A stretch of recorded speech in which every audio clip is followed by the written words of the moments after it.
بضاعتنا اعتراف بالخطايا ودمع واكف صدقا يسال، ننادي حين تختنق الحنايا، ألحنا بالصلاة أيا بلال، ننادي حين تختنق الحنايا، ألحنا بالصلاة أيا بلال، ألحنا بالصلاة أيا بلال. الحمد لله اللطيف الخبير العالم الظاهر وما يكنه الضمير، له الخلق والأمر وهو على كل شيء قدير. أحمده سبحانه وأشكره على فضله الكبير وإحسانه الغزير، وأشهد أن لا إله إلا الله وحده لا شريك له، الإله الحق المبين. وأشهد أن سيدنا محمدًا عبده ورسوله الهادي البشير. اللهم صل وسلم على عبدك ورسولك محمد وعلى آله وصحبه وسلم تسليما كثيرا. أما بعد، فاتقوا الله عباد الله، وراقبوه في السر والعلن، ولا تعصوا، واحذروا من سطوته وإقابه، وتعرضوا لنفخات جوده وإحسانه، فإنه سبحانه جواد كريم، وإن أخذه أليم شديد. عباد الله، إن الله بعث رسلا وأنزل كتبا وبين للناس طريق الخير ليسلكوه، وبين لهم طريق الشر ليجتنبوه. فمن أطاع الله ورسوله حصلت له سعادة الدنيا والآخرة، ومن خالف أمره وعصى فإن الله يملي للظالم حتى إذا أخذه لم يفلته، فربما عاجله بعقوبة في الدنيا قبل الآخرة. كما قص الله علينا في كتابه العزيز عن الأمم السابقة، وبين لنا ماذا حل بهم لما عصوا وخالفوا أمرا وعصوا رسلا. فقال جل شأنه: وكذلك أخذ ربك إذا أخذ القرى وهي ظالمة إن أخذه أليم شديد. وإنما ينزل بالناس من المصائب والمحن التي هي دون العذاب الأكبر لهو إنذار وتخويف، لينيبوا إلى ربهم ويقلعوا عما هم عليه من الظلم والغفلة عن الله عز وجل والتمادي في الذنوب والمعاصي. وإن الناس عند حلول المصائب بهم ينقسمون إلى قسمين: قسم يعلم أن هذا من عند الله وبقضائه وقدره، ولكن سببه الذنوب والمعاصي والإعراض عن الله سبحانه، ويتذكرون قوله سبحانه: ما أصابك من حسنة فمن الله،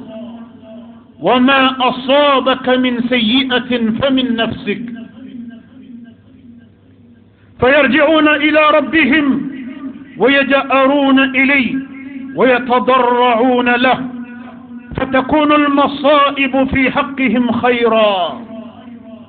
ينالون بها القرب من الله وتكفير السيئات ورفع الدرجات، ويحصل لهم ثواب الصابرين، فيزدادون من الله قربا ويقوى إيمانهم، ويهدي الله بسببها قلوبهم، كما قال سبحانه: ما أصاب من مصيبة إلا بإذن الله، ومن يؤمن بالله يهدي قلبه، والله بكل شيء عليم. وقسم من الناس أعاذنا الله من أحوالهم يتسخطون من قضاء الله وقدره، ويغفلون من أعمالهم السيئة، ولا يتذكرون ولا يتعظون،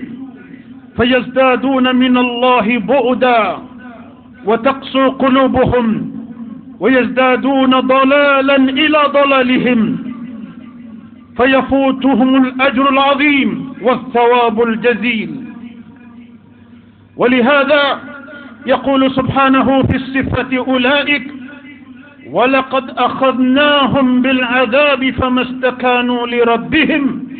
وما يتضرعون. فاتقوا الله عباد الله، واسألوه أن يعينكم على ذكره وشكره وحسن عبادته. أمالتنا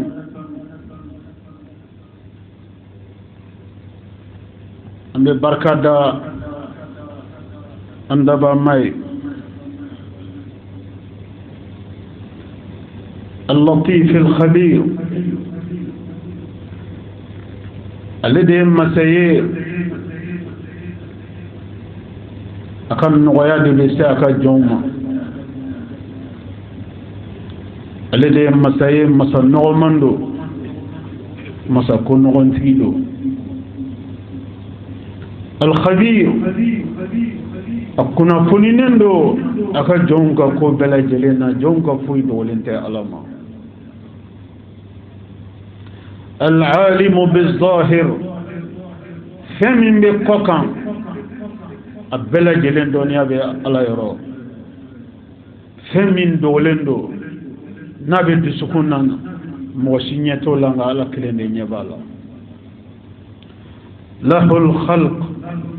دنفهم بلا جلن على دتاي وله الأمر واتجورتي كولاني على تده على كلم بيدي كو بلا جلن تجي وعلى كل شيء قدير وعلى كلم أبسفهم بلا على دسكوتي على سانكو دبي على كنيكوتي على سانكو دبي على باليكوتي على سانكو دبي ما شاء الله كان ni Allah sona mima wode be ke wama lam yasha lam yakun wani Allah ma so mima hal ni tie bela jelen jora o kelika utsega ke ahmaduhu subhana mimma sayin fu kama sayin barakada masasanuma masakrotali وأشكره على فضله الكبير أمي على تنو على كفوس منشيا بامنو ناكلن لكولوكا أني أمي على تنو كبركة داولولا أمي سيريا كفو باتو ماوري سيتي من باتوليكا كفالي على كلين أمي سيريا كفو على محمد صلى الله عليه وسلم على كجوندو على كجيلندو danfewna fusamanci ani danfewna korotale alaka kisi ani alaka jien obekata chide mbaynye alaka jien bekata ala kira ka denbaya bɛɛ lajɛlen ma ala ka diɲɛ bɛɛ ka taga ala kira furumuso barikamaw ma ala ka diɲɛ bɛɛ ka taga ala kira ka sahaba kolo gɛlɛnw ma minnu jɔra ala kira kɛrɛfɛ ka silamɛya kɔbaw tigɛ a nɔfɛ ka silamɛya bɔbaw tigɛ a nɔfɛ ka silamɛya kɛlɛ kɛ a nɔfɛ ka silamɛya tɔɔrɔ kɛ a nɔfɛ fo kana ni ala ka diinɛ a sabatili ye dugumakolo kɔ kan o sahabaw la belebele fɔlɔ ye abubakar siddiq olu filanan ye umar ibn al-khattab olu sabanan ye uthman bin affan olu naaninan ye ali ibn abi talib ala ka diɲɛ bɛɛ ka taa kira ka sahaba ba ninnu ma ani sahaba tɔ minnu tugura olu la ka baara kɛ ni ala ka kumakan ye ani ciden ka taa sira jɛlen ye ala ka diɲɛ bɛɛ ka taa sahaba ninnu bɛɛ lajɛlen ma amma ba'd aw adamadenw ittaqullaha ta'ala ay sira aw maɲɛ waraqibuhu fi sirri wal alan ayaw janto aw ma la dogo la akaw janto aw ma la bange la akaw foyi dogolen tɛ aw ma ma wala tusu akana aw ma sɔsɔ dɛ akana aw ma sɔsɔ dɛ ayaw ma ka yamarukan na bato akana ka sɔsɔbaga ye aw kana farati aw ma ka ɲangata la ka da ka aw ma ka ɲangata danta juguya la ayaw ma ka yamarukan na bato ka da ka aw ma ka hinɛ danta ka hinɛ la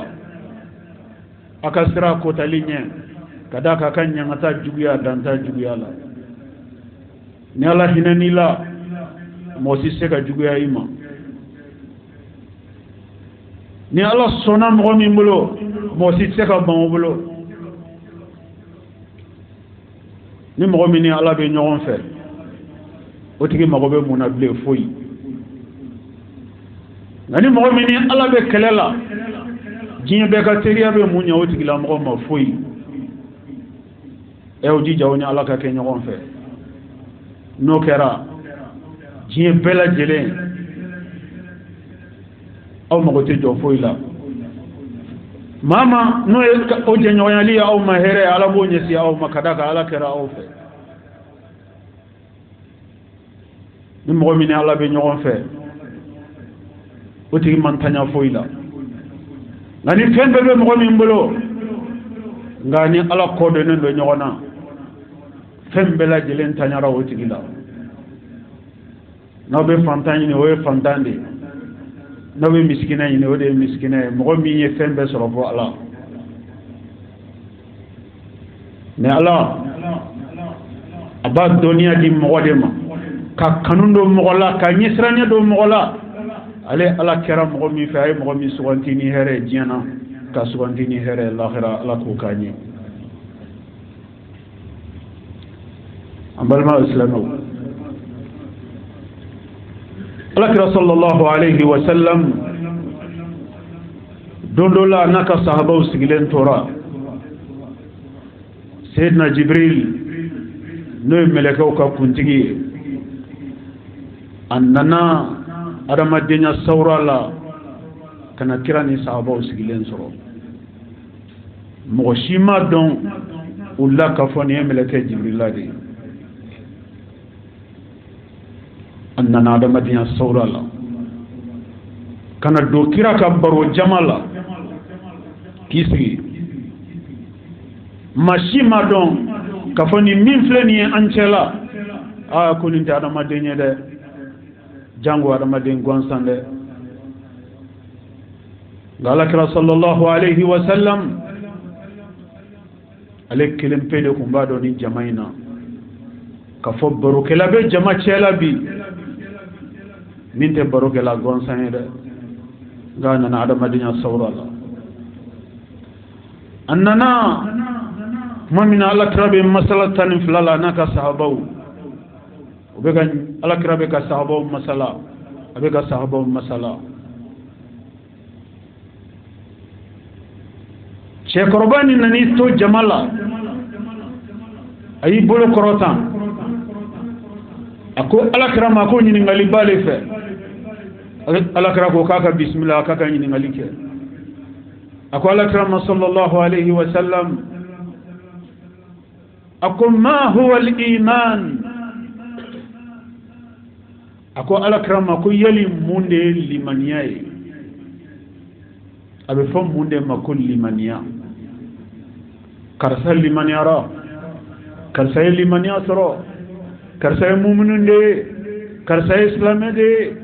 ye yali mun de tɔgɔ ko limaniya ma huwa al-iman mun de ye limaniya ye barokɛla ye nin de ɲininkali kɛ alakira la sahaba jama cɛ la alakira sallallahu alayhi wa sallam a ye ɲininkali in jaabi a ko limaniya jɔlen do jɔsen 6 kan limaniya jɔlen do jɔsen 6 de kan a jɔsen 6 ni dara 5 la ka to 1 ɲɛ i ma limaniya f'i ka da 6 dafalen de la ni dara 6 dafalen na o kɔrɔ k'i ye limaniya sɔrɔ wa ni mɔgɔ min ye limaniya sɔrɔ de o tigi bɛ don silamɛya kɔnɔna la nka mɔgɔ min ma limaniya sɔrɔ o tigi ma labɛn fɔlɔ silamɛya fɛ ka da kan mɔgɔ tɛ girin ka don silamɛya la i bɛ limaniya de sɔrɔ fɔlɔ ka sɔrɔ ka don silamɛya la n'o tɛ n'i donna i ka donni kɛra donni lankolon ye fo limaniya de kana i la ni limaniya de nana silamɛya bɛ tugu o la ka da kan silamɛya ye baara de ye nka limaniya ale de bɛ jɔn labɛn silamɛya baara fɛ limaniya tɛ baara ye dɛ limaniya ye condition dɔ de ye o condition fo adamaden ka don o de kɔnɔ fɔlɔ o kɔfɛ ka sɔrɔ ka don silamɛya la silamɛya de ye baara daminɛ sa o ye jumɛn ye sali sun alabato bɛɛ lajɛlen b'o la ka taga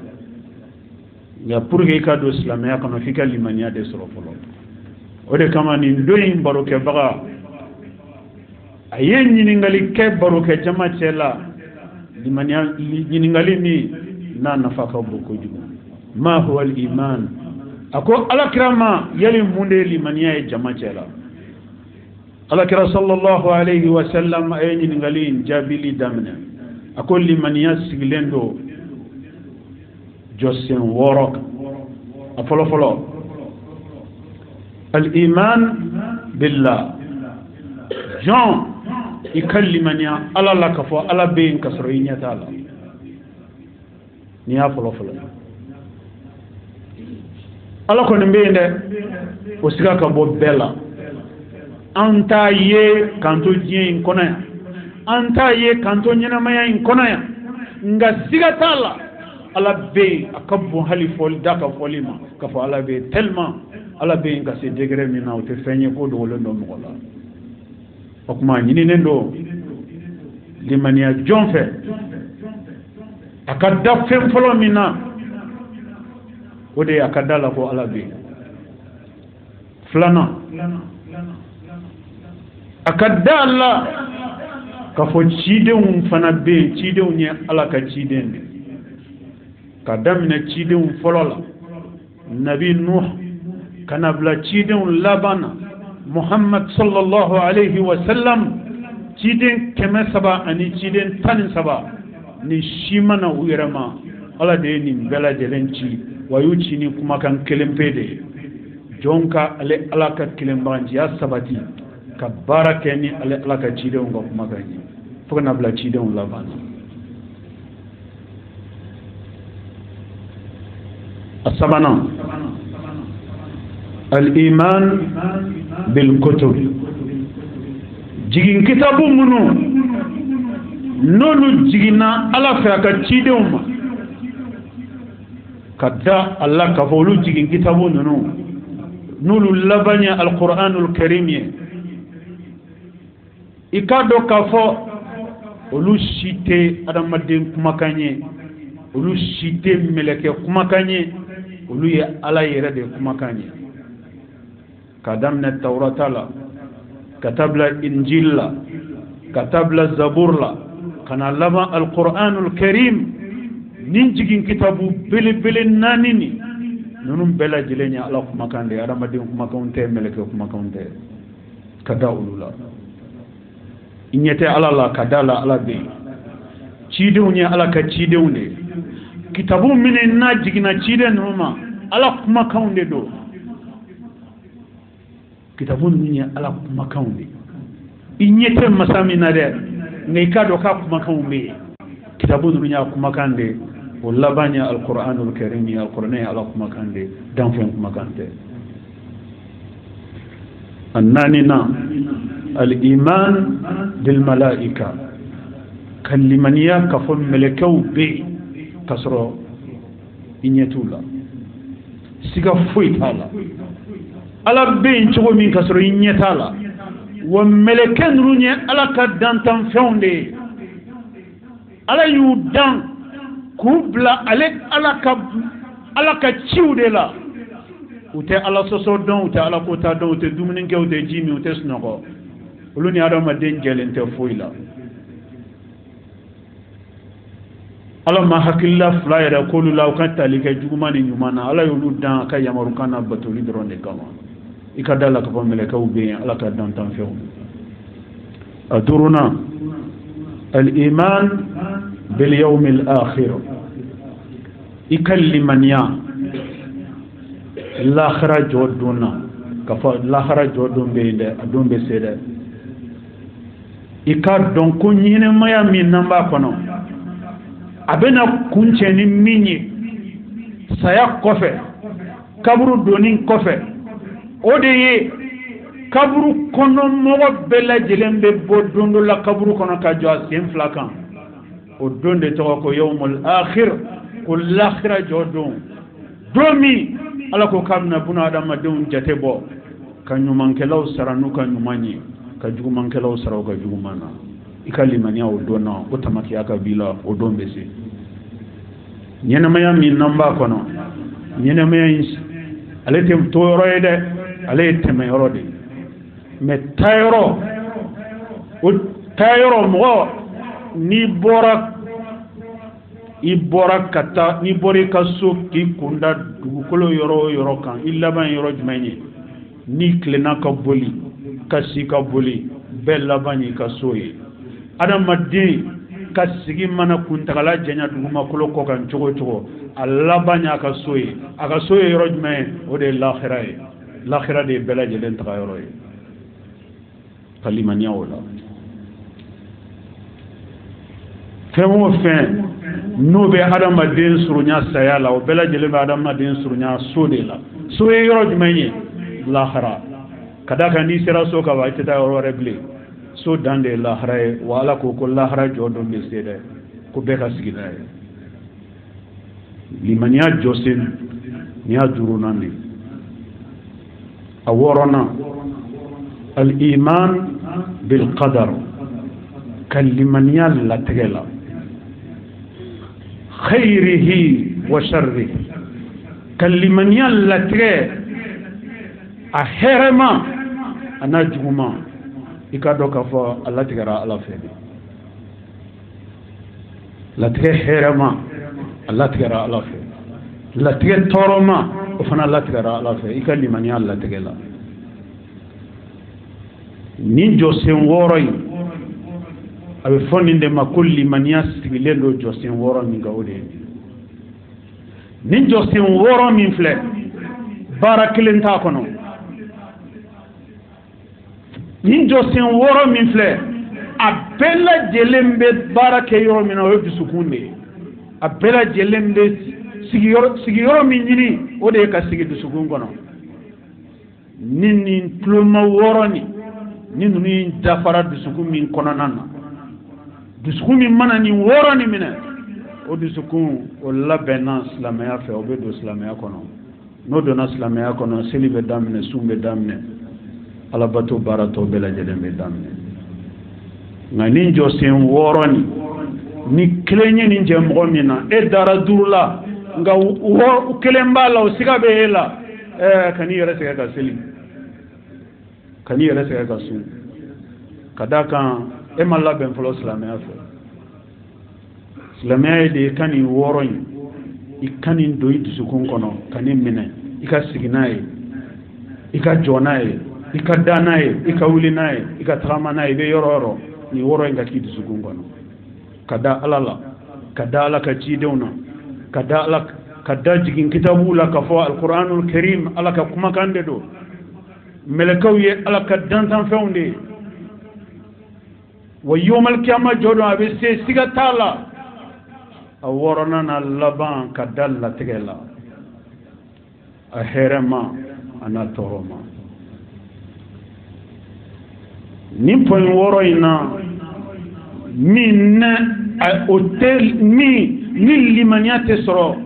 joni fe abada fikani woro inde famu ga do duzuguna amena kelen tala ko wala ka bi wala ndai ka kuncheni oye jumanye al iman bil qadar kaliman yalla tegela khairihi wa sharri aherama ana toroma alakra sallallahu alayhi wa sallam abeka kuma la tegeka dondola ka sahabawi ako Allah subhanahu wa ta'ala mamina ajora dali masa jora dalikan dali masa e fen folo min dan ka ko jina kono fen benye dali masa e fen folo min dan o de kera kalam kala e sebenin kelam ala e sebenin kelam de folo dan la plume sebenin kelam ala o de folo dan kuma mina dali masa e sebenin kelam dan ay muntu wala danina femi nale ala bina nanana ke jien kono ya ani jiena kono fem bela jele masa subhanahu wa ta'ala aya bolo barka make ka sebenin kelanta abina na fem dan ka bela jele ke sebenin kelana sebena kabla abe fo odema ko la tege ala bina femin ke na ma ke folo ala ma ke tenno de abina fenfe ke aya be seben folo de kabla min be dan wati mina min be dan min kofe min mana dan domina o be ta ban domina min mana damine domina o be ta ban domina fenfe na ba dan aye banin dunka bela jelena Allah subhanahu wa ta'ala san kabawul fla ayolu ulu dani aya sebe folo de sana ku dan ka duguma kolo dani sebe sana ku dan ka dolu dani sebe sana ku da ka kalo ni kle dani sebe sana ku dan ka melekeu dani sebe ka jinau dani sebe ka adamadun dani sebe adamadin kelen na bela jele ikanyina maya kuntrala janya ko seben demi nabe wulo yoro mina ni be bion yoro be ko seben demi be miniti duru ka bangelen ko fe ko seben demi be lere kelenga bangelen ko fe ko seben demi be klekelen balo ko seben demi be dogo ko balo ko seben mo mi be santam balo ko seben mo mi be sambinani balo ko seben mo mi be sambisegi balo ko seben mo mi be chani sankeme ko seben ashite ka yerema Allah taala en dala jelen seben kako daninya adama denga kan inde don ka fo ko ninga koro kateme yikan adu fonne makol la tege alakra sallallahu alayhi wa sallam akul la tege ka koro ni dantan fem bela jerenye samba biduru ala ye la tege u de sebe folo samba biduru ka ko jiena kono fem bela jelen daninya o kuma bela jelen dana la tege de kono nana la tege de kama on munun fleni kenen ga on kera arama dewni note natmi ala jiatu manga soye natu ya jiatu manga faliye natu ya jiatu manga sagaye ka ke ga dokan najia kange baye kange ga dokan najia baw mu ka baya fo alay falu mu ka faliya fo alay so mu ka soya fo alay dugumena mu ka dugumena ya fo alay ngolo ngolo mbaw mu ka ngolo ngolo mbaya fo alay cema ka ceya fo Allah ye muso ma ka musoya fo Allah ye yakhluqu ma yasha ale Allah de be dani ke fena aya jaka femin dan la tege ka koroni dan fewni samba biduru kalimaniya la tege ma khairihi aherma wa sharrihi ana toroma islamet se kalimaniya soro liman itse ka islamé fi kalimaniya soro wa itse kalimaniya soro fi kan ni point woroni fi kan do yidu suko na ka sigi du suko kono ni e hera soro do mina ala fuika ala barkada mo shima la sima ala de ala sima ala kon te foy ke na masawu ya kala sababu tay trodmani na barake bagay ala woni toro fanana ikadala ko toro en fanala tikeleno ayo seben ko bla kako idani abina ni here to mina abina ni toro ite abina ni noya ite mi abina ni galaya ite abina ni soja ite mi abina ni dusukasi ite ngala kira sallallahu alayhi wa sallam dunula naka sahabaw sigilen tora ako sahabaw ma ako ajaban li amri almu'min ajaban li amri almu'min ako he liman yajonga ko e kabako kodi liman yajonga ko e kabako kodi sabaw ko ya rasulullah munne liman yajonga ko ke kabako koyi ay sahabaw jabiya ko minye liman yajonga ko ke kabako koyi idha asabahu khair shakar fakana khairan lahu wa idha asabahu shar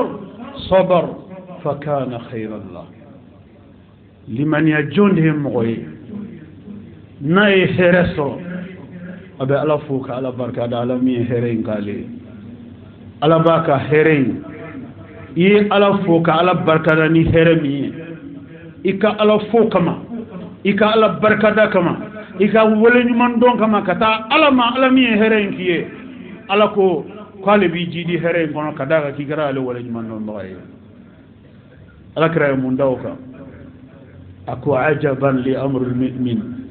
ako mu'minu nga koy kaw ko tuguni idha asabahu shar sabar fakana khayran la mu'minu ne moyi ni toro ko fana ya soro abe sabari toro inka abe sabari toro inka kadongo fo masami nyaale la ni soja ka teme o masay le toro ina tigale mabbi abe sabari la tekan masayni la temi na yabu na ya salima bi no ni toro ni ala kare mun fo akum mumunun ka sabari o toroka mumunun ka sabari toroka ko be ke sababu ye ala be mumunun ka toro fana fale herala wa o fana be ke here tuguni ko ma ka here ke la here tuguni ambarma islamawu ninde danfara ye limaniya jon ani limaniya bali ni ɲɔgɔn cɛ ninde danfara ye ala dɔnbaga ani ala dɔnbali ni ɲɔgɔn cɛ ninde danfara ye silamɛ ani kafiri ni ɲɔgɔn cɛ ala y'a fɔ a ka alkuranɛ ba aya dɔ la suratu nisaw kɔnɔna na bismillahi rahmani rahim a ko innahum ya'lamuna kama ta'lamun وترجون من الله ما لا يرجون أكو أولي من يجون أو سلامو تورو كفن ببا أو سرو أبين يغم بكافر سرو ني الله ديكو مكاين أولي من يجون أو سلامو تورو كو ببا أو سرو أبين يغم بكافر سرو نالبنا مندانينغا وترجون من الله ما لا يرجون nga awslame aw liman yajon jigiya be aw ya aw ka toro kono ko nga ko jigiya dum be kafiri ni ala de kuma kany aw liman yajon toro kono digun kono musiba kono jigiya be aw ya ko nga ko jigiya dum be kafiri ala kuma kambe mun no fen yoro la jigiya be aw limane jonye kadaka toro kono ni toro ko ya awsoro aw baw dama kasine alala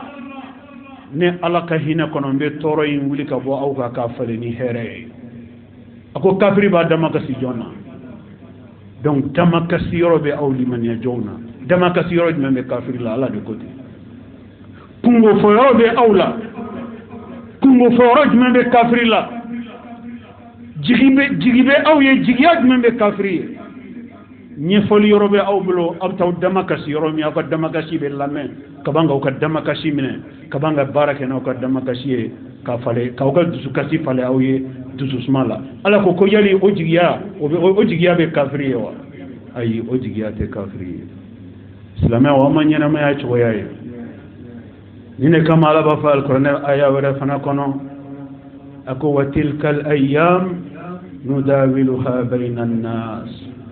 ako jiya dungelon be ka kan la jiya toroko be ka kan la jiya hamingelon be ka kan la ngala be ka mun fo wa tilkal ayyam nudawiluha bainan nas ako jiya hamin jiya toroko jiya dusuka siko ala ko kale ba falen de blondaw ni ñogonce aga falen de blondaw ni ñogonce o ko ray jumay benata dondo benaka hamin dondo benaka toro dondo benaka sinyana dondo benaka kamana gan dondo Allah subhanahu wa ta'ala ma kamana gan dam go kelen shikama ama tor jiya toro dam go kelen shikama ala ma jiya ke aljana ka dim go shima ikam go nyumanya to bali ikala nyestranye to bali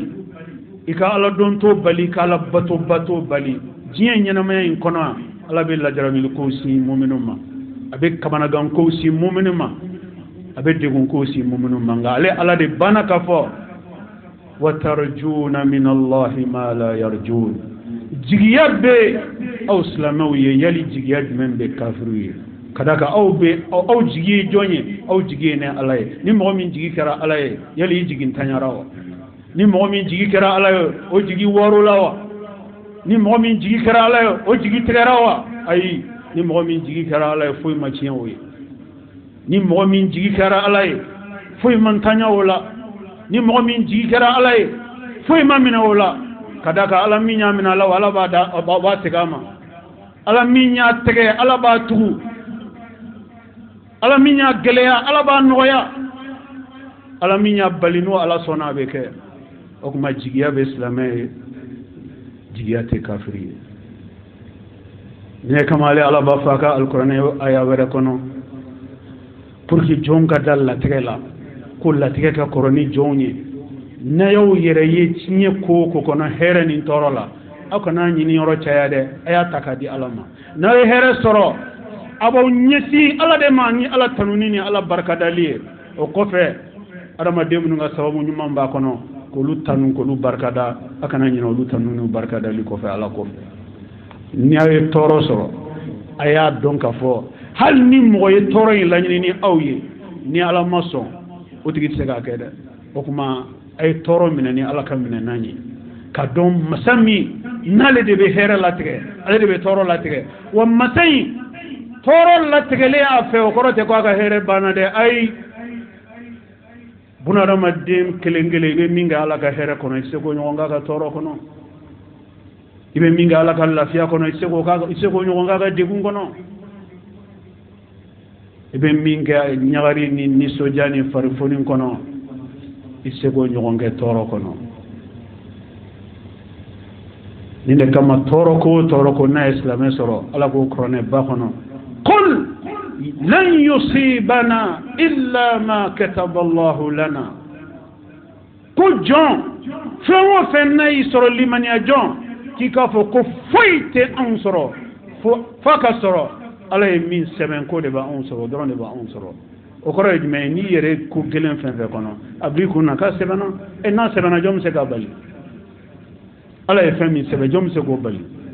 o kuma e la fiala e munye e ka to ko ni ala de ni sebe o de kama kera o kuma ala ne so ne tama e de jugo mon fana kede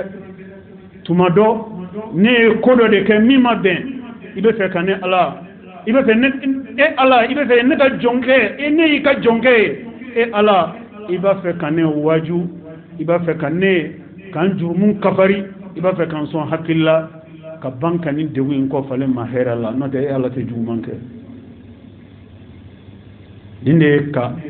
ala ka fembela jele minani mina ko nyumani o de limaniya wa limaniya ni woro de ambaden alislamu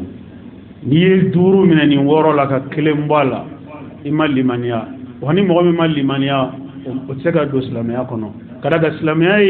e limaniya ra femima ni dona islamaya kono kuma mina ibna ko barake bagaya ngayere ma limaniya femima folo ibna ebo barake todi ya barake nafate ya la korote ya la mamina nyiningali lain bana nyiningali la ala kira ka baroke jamala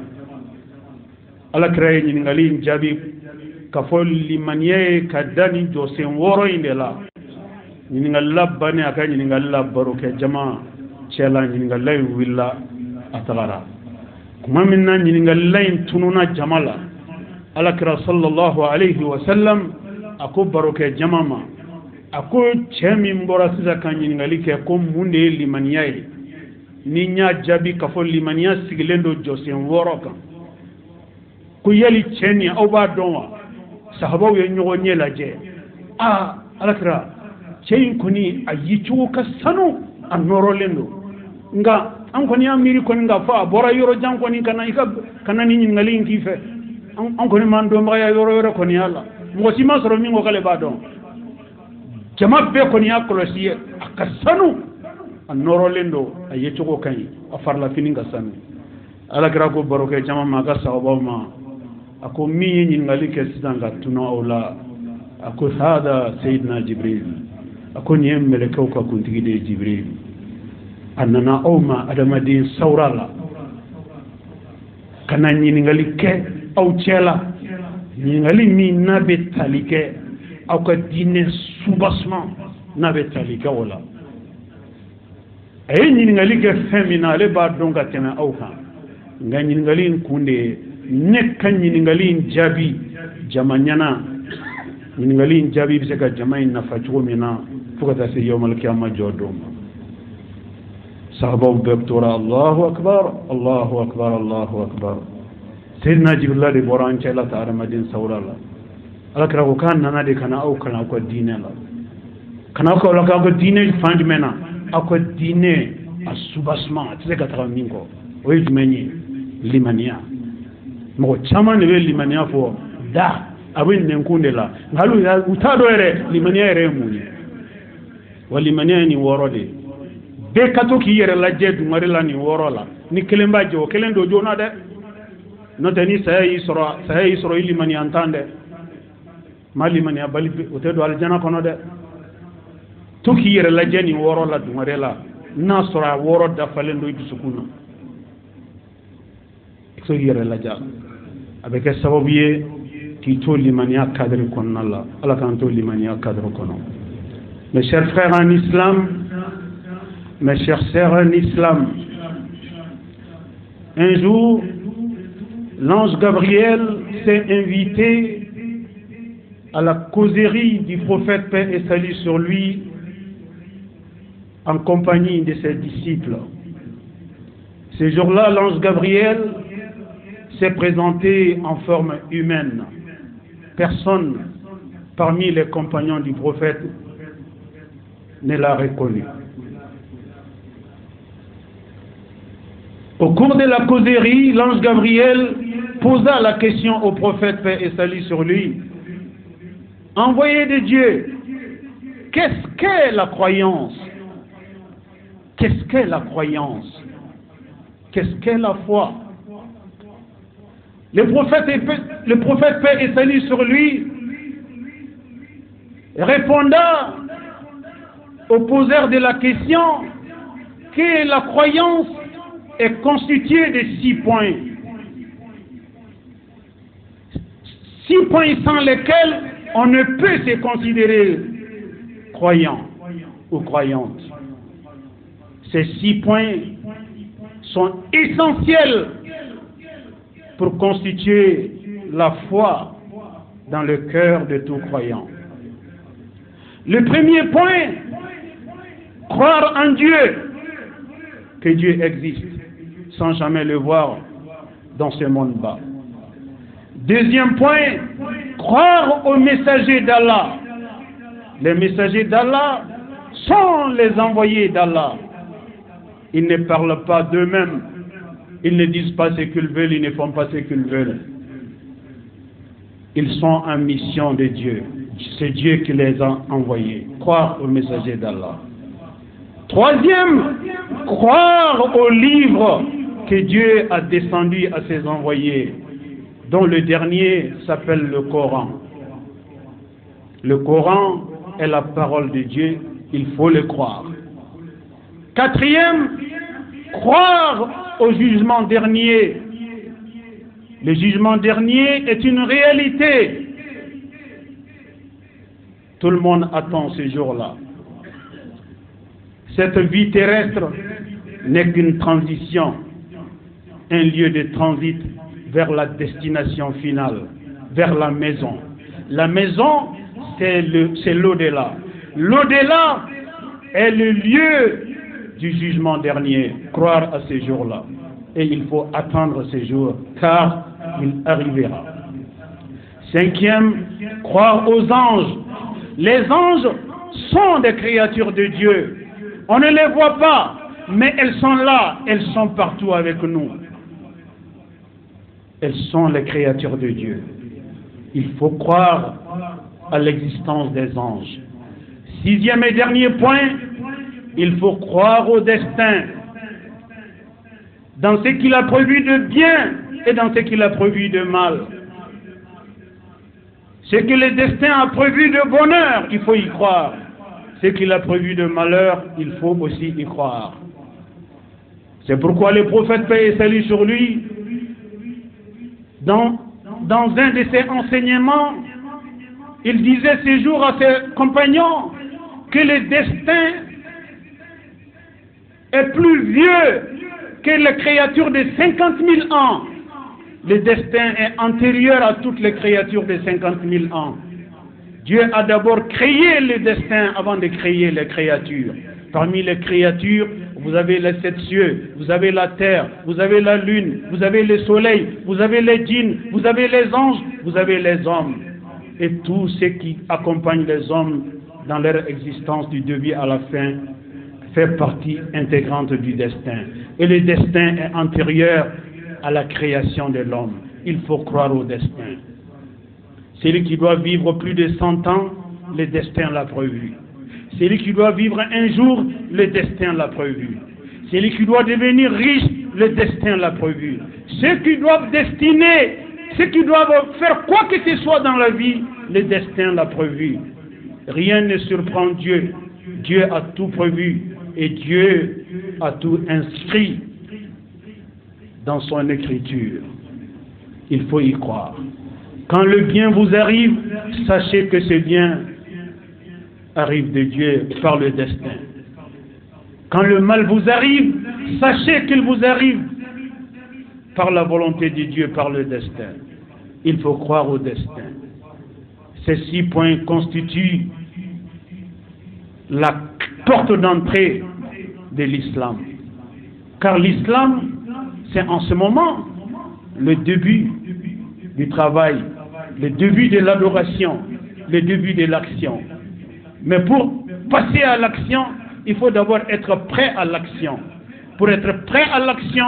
il faut avoir la foi. Pour avoir la foi, il faut intégrer ces 6 points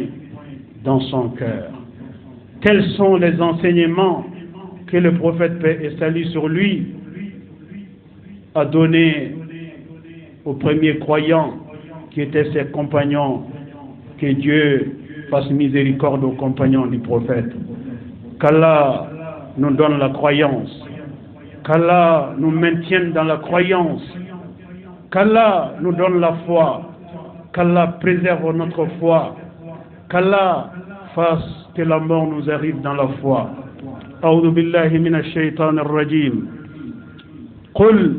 لن يصيبنا إلا ما كتب الله لنا وهو مولانا صدق الله العظيم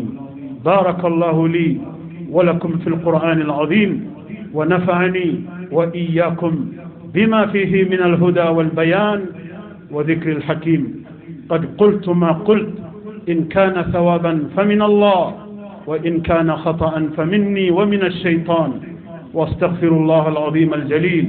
لي ولكم ولسائر المسلمين من كل ذنب فاستغفروه إنه هو الغفور الرحيم. إن الحمد لله نحمده تعالى ونستعينه ونستهديه ونتوب إليه ونستغفره. من يطع الله ورسوله فقد رشد ومن يعص الله تعالى ورسوله فقد غوى. ألا وصلوا وسلموا على خير البرية وأفضل البشرية كما أمركم المولى عز وجل وقال عز من قائل حكيم إن الله وملائكته يصلون على النبي يا أيها الذين آمنوا صلوا عليه وسلموا تسليما.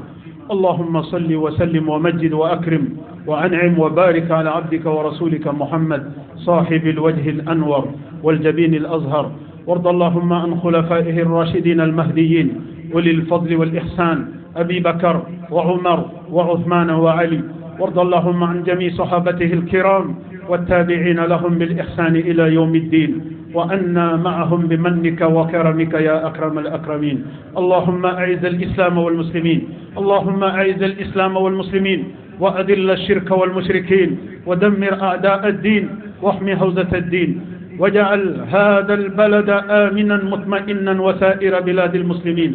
اللهم آمنا في أوطاننا وأصلح واحفظ أئمتنا وولاة أمورنا واجعل اللهم ولايتنا في من خافك واتقاك واتبع رضاك يا رب العالمين. اللهم انصر من نصر الدين اللهم انصر من نصر الدين واخذل من خذل الإسلام والمسلمين. اللهم آت نفوسنا تقواها وزكها أنت خير من زكاها أنت وليها ومولاها برحمتك يا أرحم الراحمين. ربنا آتنا في الدنيا حسنة وفي الآخرة حسنة وقنا عذاب النار. ربنا لا تزغ قلوبنا بعد إذ هديتنا وهب لنا من لدنك رحمة إنك أنت الوهاب. ربنا هب لنا من أزواجنا وذرياتنا قرة أعين وجعلنا للمتقين إماما. وسبحان ربك رب العزة عما يصفون وسلام على المرسلين والحمد لله رب العالمين. بضاعتنا اعتراف بالخطايا ودمع واكف صدقا مسال ننادي حين تختنق الحنايا أرحنا بالصلاة أيا بلال ننادي حين تختنق الحنايا أرحنا بالصلاة أيا بلال أرحنا بالصلاة أيا بلال.